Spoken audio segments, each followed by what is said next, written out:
આ અદાણી ચોર કંપની ઘણી વખત એમ કે હવે ક્યાં શિવજીભાઈ છે, તો શિવજીભાઈ કિસાન સંઘમાં જ છે. અને કિસાન સંઘમાં છે આ રાષ્ટ્રની રાત દિવસ ચિંતા કરવા વાળું આ સંગઠન છે.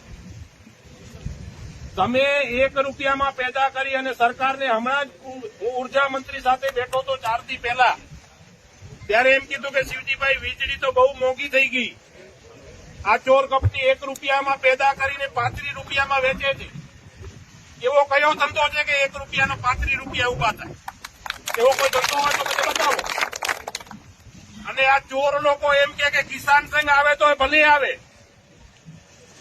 એસઆરપી અમે બોલાવશું.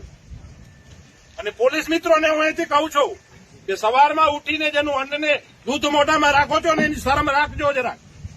અમે આ રાષ્ટ્રનું હિત થાય, આ રાષ્ટ્રનો વિકાસ થાય એમાં અમને વાંધો ન હોય, પણ ખેડૂતો ના આપો કે રાષ્ટ્રનો વિકાસ ન થાય.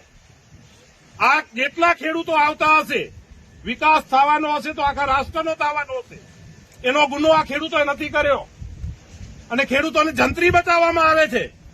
જંત્રી ભાવે વેપાર થાય છે, તમે પૂછી લો પેલું.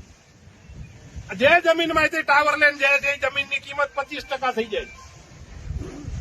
પણ મિત્રો આપણે આનો લાભ કેમ લે છે? આપણે સંગઠિત નથી એટલે લાભ લે છે. તમારે ચિંતા કરવાની જરૂર નથી. મારા પૂર્વ વક્તાઓએ કીધું આખો જિલ્લો તમારી સાથે છે, તમે કોઈ ચિંતા